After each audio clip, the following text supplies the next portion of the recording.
Produção de rosas.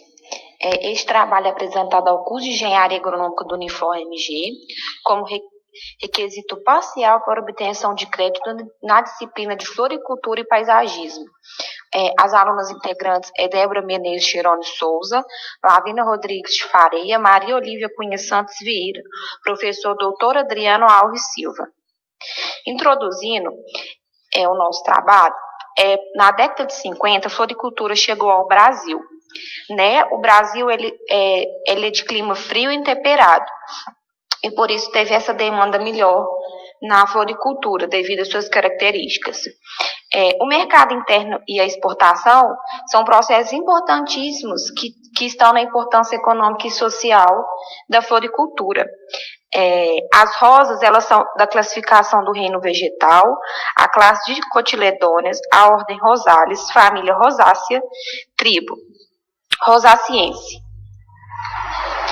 Então, começando a desenvolver nosso trabalho, a sua importância econômica e social. O mercado nacional ele teve um aumento de 10%, obtendo um valor aproximadamente de 4,4 bilhões ao ano.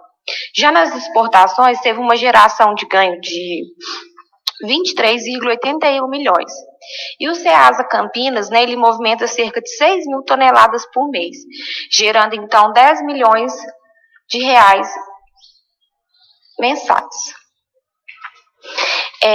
As rosas, elas possuem as espécies lutea, mochata, semiflorenses, multiflora, rugosa. As classificações delas são diversas, algumas híbridas de chá, floribundas, grandifloras, miniaturas, trepadeiras e poliantas.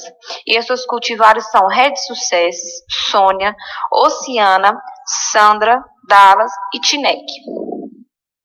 Sobre a produção de mudas de rosa, elas podem ser propagadas de duas formas, sexuada e assexuada, sendo assexuada através de sementes e assexuada a partir de reprodução de indivíduos das partes vegetativas de plantas que possuem capacidade de regeneração. A estaquia do caule tem como objetivo a reprodução da planta matriz com exatidão, o que limita a quantidade de plantas, partindo de poucas matrizes, é feito com baixo custo, rápido e simples. A enxertia consiste em unir dois genótipos distintos, formando uma só planta, com crescimento único e longo, possibilitando a perpetuação dos clones. E o porta-enxerto supera os efeitos fisiológicos das variedades produzidas por sementes, como a roseira por seu caráter arbustivo. O sistema proporciona que a roseira possa possuir um sistema radicular mais resistente. Recomendações técnicas. A escolha do local. Devido à exigência em insolação, a produção de rosas deve preferir encostas ensolaradas. O solo. Em relação ao fator solo e a produção de rosas exigir muito material orgânico e adubações frequentes, existe uma necessidade de adubação de plantio e cobertura, sendo adubação orgânica e fertilização química em cada uma delas. A fertilização química deve ser realizada mediante análise química do solo, enquanto a adubação orgânica, para roseiras em estufas, uma vez ao ano, esterco curtido, e roseiras em campo, parcelados em três aplicações ao ano. O adubo mais comum na fertilização química é o 10-10-10, 1 grama por planta diluída na irrigação, sendo a fertirrigação nos meses de agosto e maio. O clima adapta-se a qualquer clima, mas ela prefere o clima temperado. Quanto à qualidade de água, é uma planta exigente em água, Só que deve ser evitado o excesso para não ocasionar o aparecimento de fungos. Então, o método mais indicado de irrigação é o gotejamento ou aspersão, e a quantidade deve ser fornecida em tempo e quantidade adequada. Em relação à temperatura, a roseira se desenvolve bem em temperaturas entre 17 e 26 graus, e as temperaturas elevadas ou baixas podem causar danos físicos, retardar o crescimento ou florescimento. Quanto à luz, a planta é exigente em luz solar, ela necessita de no mínimo 7 horas de luz por dia. deve evitar o sombreamento em ambientes internos. Quanto à época de plantio, a melhor época é o outono, dependendo do clima da região. Lembrando que ela necessita de ar e luz adequadas para o seu desenvolvimento. Ambientes na produção de mudas. As mudas podem ser produzidas de diversas formas, entre elas produção a céu aberto, cujo não existe nenhuma estrutura de proteção, que é pouco mais válido para roseiras pouco exigentes em condições climáticas, né? Sob telado, que já coloca um tipo de sombreamento, geralmente são plantas ornamentais. Produção em estufa, que proporciona condições microclimáticas mais adequadas para o desenvolvimento, com interferência na sua luminosidade, na temperatura, umidade.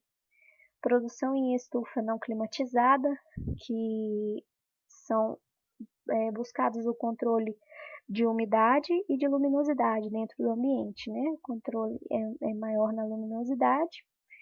E a produção em estufa climatizada, cujo controle principal é do clima, né?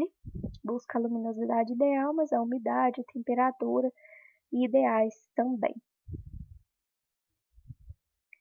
Conduções e podas da muda. Então a muda ela tem que haver podas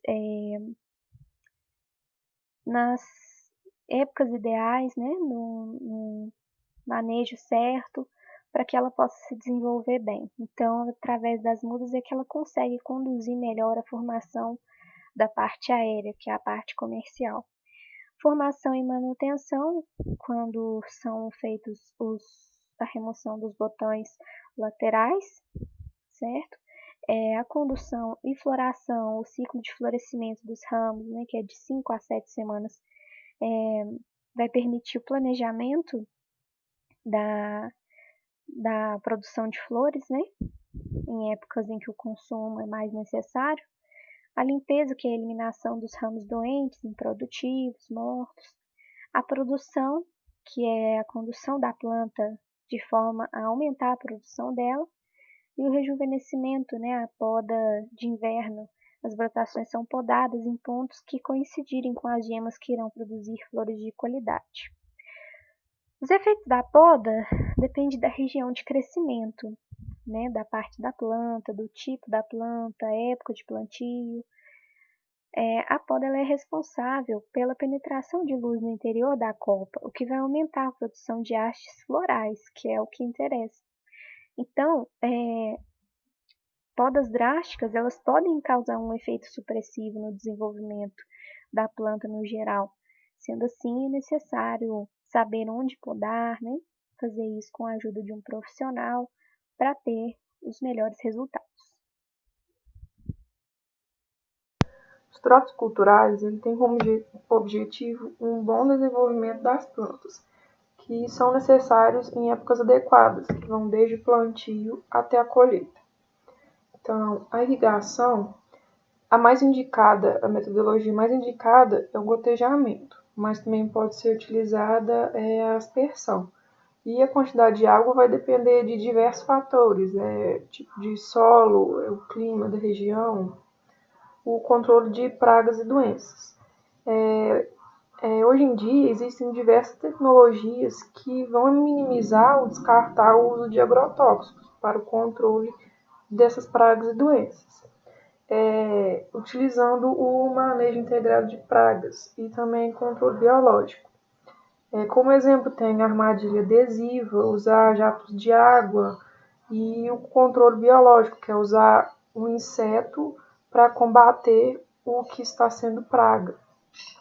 E, além dessas técnicas mencionadas, para controlar as pragas, dependendo da situação e da escolha do produtor, a alternativa viável é o uso dos agrotóxicos para controle. E no mercado existem diversos produtos destinados para cada tipo de praga e doença. E é necessário uma recomendação autorizada e também utilizar a dose indicada para cada produto. As tapinas são pulverizações que devem ser feitas entre as roseiras com bastante cuidado para evitar atingir as plantas. A cobertura morta, ela é utilizada devendo ter alta relação com carbono e nitrogênio. A desbrota, ela é realizada após a emissão do botão floral, retirado as brotações laterais dos mesmos. E o tutoramento, que é realizado para manter as plantas no sentido vertical, facilitando os demais tratos. A colheita e conservação dos botões.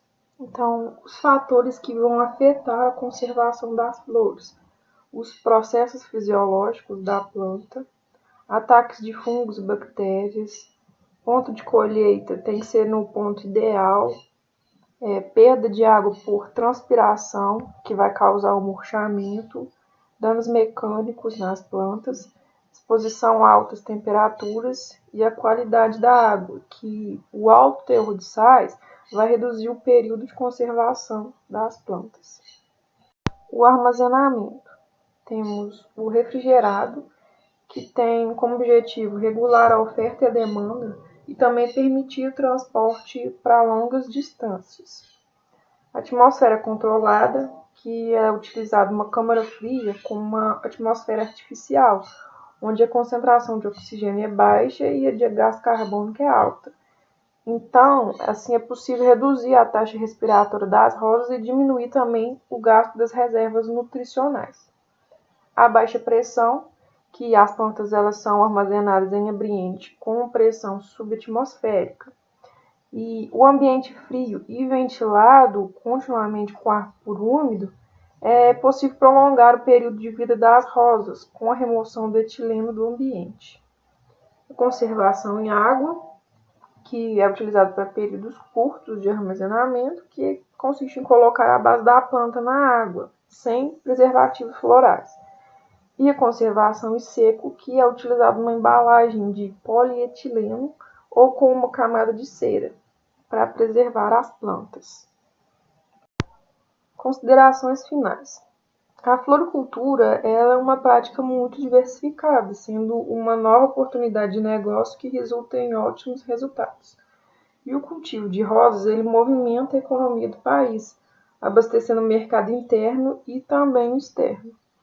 E conquistar o mercado para o comércio é fundamental a dedicação e planejamento das atividades desenvolvidas, necessitando o conhecimento da cultura. Obrigada pela atenção de todos.